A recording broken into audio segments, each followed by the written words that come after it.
সম্ভবত আব্দুল্লাহ ইবনে আব্বাস রাদিয়াল্লাহু তাআলা আনহু থেকে একটা হাদিস বর্ণিত আছে যে উনি অথবা আব্দুল্লাহ মাসউদ দুজনের একজন হবেন, যে এক ব্যক্তিকে দেখলেন তার বাপের সাথে যাচ্ছে, কিন্তু দেখে বোঝা যাচ্ছে না বাপকে আর বেটাকে। তখন জিজ্ঞেস করলেন লোকটাকে, বললেন আমার বাপ। তখন বললেন শোনো, তোমার চলাফেরা থেকে বোঝা যেতে হবে যে ভদ্রলোক তোমার বাপ আর তুমি তার সন্তান। এটা চলাফেরার স্টাইল দেখতেই বোঝা যেতে হবে।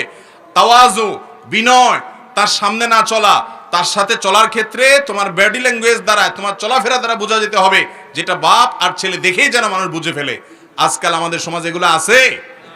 এখন বাপ মার সঙ্গে দুর্ব্যবহার, বদাচরণ, দুরাচরণ, বেয়াদবি ঘরে ঘরে জনে জনে, ঠিক না ঠিক? ভালো করে শুনে রাখেন ভাইরা, রিদার রব্বে ফি রিদাল ওয়ালিদাইন ওয়া সাখাতুর রব্বে ফি সাখাতিল ওয়ালিদাইন। মা বাপকে যদি খুশি রাখতে পারেন আদব লেহাজ করে, তাহলে মালিক খুশি হয়ে যাবেন। মা বাপ যদি নাখোশ থাকে, মালিককে খুশি করার কোনো পথ খোলা নাই। যদি ন্যায়সঙ্গতভাবে মা বাপ আপনার উপরে নারাজ থাকেন, তাহলে আপনার কিন্তু রক্ষার কোনো উপায় নাই, কোনো আমলে কুলাবে না মা বাপ যদি নারাজ থাকে। এই জন্য জান্নাতে যাওয়ার কিছু শর্টকাট রাস্তা আছে, শর্টকাট সংক্ষিপ্ত কিছু রাস্তা আছে, কোনাকুনি। ইমান আমলটা যদি ঠিক থাকে, শিরিক বেদাত থেকে যদি বেঁচে থাকেন, মোটা মোটা ফরজ আমলগুলা করেন, হারাম থেকে বেছে বেছে বাঁচার চেষ্টা করেন, আপনি নেক আমল বেশি নফল আমল করতে পারেন না, শর্টকাটে জান্নাতে চলে যেতে চান, মা বাবাকে এমন সন্তুষ্ট করেন যে মা বাবার আপনার পরে কোনো অভিযোগ না থাকে। আমরা মানুষ, ভুল হয়ে যেতে পারে, কখনো জোরে কথা বলে ফেলেছি, কখনো রাগ করে ফেলেছি, কখনো বেয়াদবি হয়ে গেছে, আবার মাপ চাইতে দেরি করবেন না, সাথে সাথে মাপ চাইবেন। মনে রাখবেন, আপনি আপনার বাবা মার সাথে সুন্দর আচরণ করলে আপনার সন্তান দেখবে বাপ মার সাথে কেমন আচরণ করতে হয়, সেও শিখবে, সেও ভালো আচরণ করবে ইনশাআল্লাহ। আর যদি এটা না করেন, তাহলে দেখবেন এর পরিণতি আপনার নিজেকে ভোগ করতে হবে নিজের সন্তানের হাতে। আল্লাহ তাআলা আমাদেরকে মা বাবার হক আদায় করার তৌফিক দান করুন। আব্দুল্লাহ ইবনে আব্বাস রাদিয়াল্লাহু তাআলা আরেকটা হাদিস আছে যে কেউ যদি বাপের সামনে এরকম জামা ঝাড়া দেয়, সেও বাবার অবাধ্য হয়ে অবাধ্যতার গুনাহ সে লিপ্ত করলো, এটাও বেয়াদবি হলো। এরকম গুরুত্বপূর্ণ বিষয়। এক সাহাবী তিনি তার মাকে, এক লোক তার মাকে কাঁধে নিয়ে তওয়াফ করতেছে, বয়স্ক মাকে কাঁধে নিয়ে, বৃদ্ধ মানুষ ভার হয়ে গেছে, শরীর ছেড়ে দিছে। তখন এক সাহাবীকে দেখে তিনি বললেন যে আমি কি আমার মার হক আদায় করছি? এত কষ্ট যে ওনার জন্য করতেছি, আমি ওনার ঘোড়া হয়ে গেছি, উট হয়ে গেছি, ওনার বাহন হয়ে গেছি, ওনাকে আমার কাঁধে রাখি, সবকিছু আমি কাঁধে রেখে রেখে করি, নিয়ে যাই নিয়ে আসি, এইরকম সার্ভিস দেই আমি কি মার হক আদায় করছি? তখন ওই সাহাবী বললেন না, এখনো পর্যন্ত তুমি মার হক আদায় করতে পারো নাই। খোলাসা কথা হলো, নিজের শরীরের চামড়া দিয়ে যদি জুতা বানায় দেন মা বাপকে, বিশ্বাস করেন মা বাপের দায় শোধ করা সম্ভব না। এরকম ডেঞ্জারাস একটা বিষয়। এত কষ্ট তারা করেন, তাদের কষ্টের মূল্য এত বেশি। আল্লাহ তাআলা আমাদেরকে মা বাপের বাধ্যগত সন্তান হওয়ার তৌফিক দান করুন। জুম্মা মুবারক বলা কি বিদআত?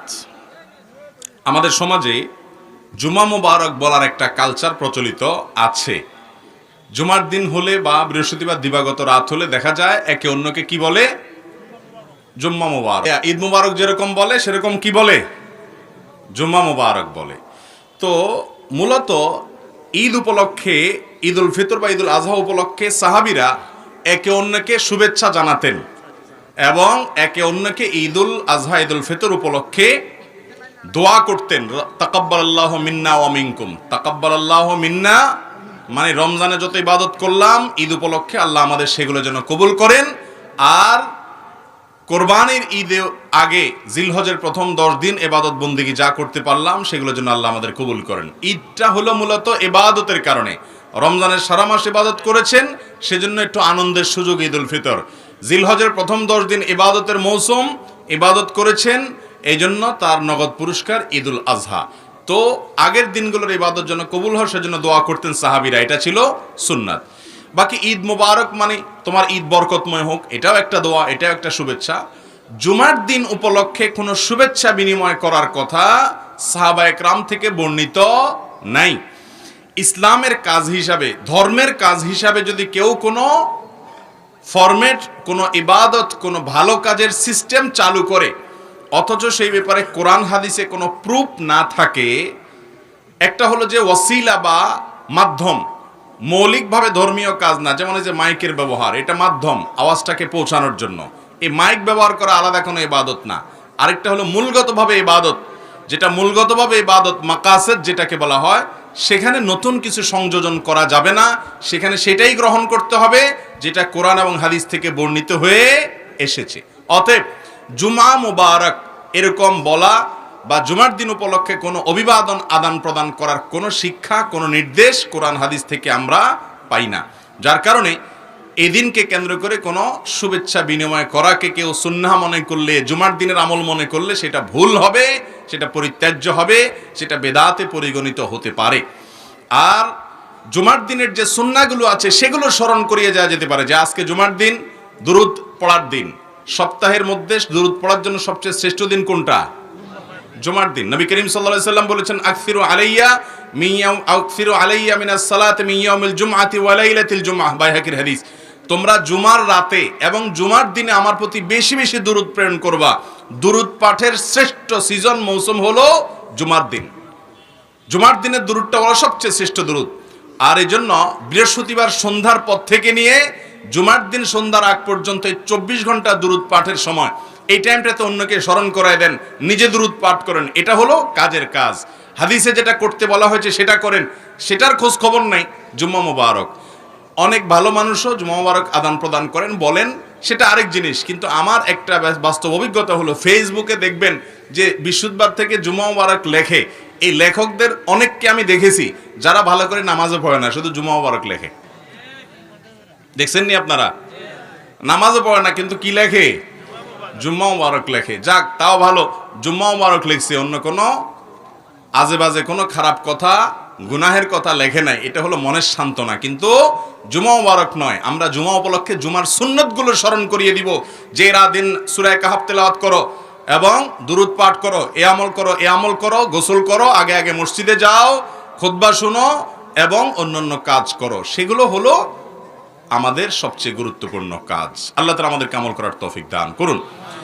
জুমার দিনের সবচেয়ে গুরুত্বপূর্ণ আমলগুলোর মধ্যে থেকে একটা হলো এমন একটা আমল, যে আমলের ফজিলত এত বেশি, আল্লাহর জমিনে যত আমল আছে ফজিলতপূর্ণ, অনেক উলামায়ে কেরামের মন্তব্য হলো এই রকম বেশি ফজিলতপূর্ণ আমল আর দ্বিতীয়টা নাই।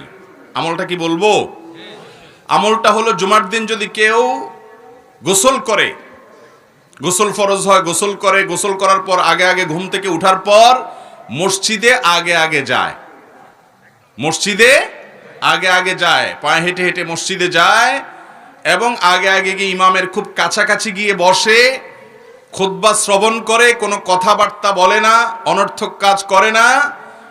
এই কাজগুলো যদি কেউ ঠিকঠাক মতো করে, তার প্রতি কদমে 1 বছর, কোন কোন বর্ণনা আরো অনেক বেশি বছরের কথা বলা হয়েছে, ইবাদতের সওয়াব সে পাবে। নামাজ, নফল নামাজের সওয়াব পাবে, আবার রোজা রাখারও সওয়াব পাবে। এবার হিসাব করে দেখেন কি পরিমাণ সওয়াব নিজের করে নিতে পারে জুমার দিনের আমলের মাধ্যমে। এই জন্য জুমার দিনে এই সমস্ত আমলের কথা আমরা একে অন্যকে স্মরণ করাবো ইনশাআল্লাহ। জুমা মুবারক বা এই জাতীয় কোনো অভিবাদন জানানোর নির্দেশ কোরআন হাদিস আমাদেরকে দেয় নাই। করতে হবে সেটাই যেটা কোরআন হাদিসে নির্দেশ করেছে। আল্লাহ তাআলা আমাদেরকে কোরআন এবং হাদিস দেখে দেখে কোরআন হাদিস ভিত্তিক আমল করার তৌফিক দান করুন।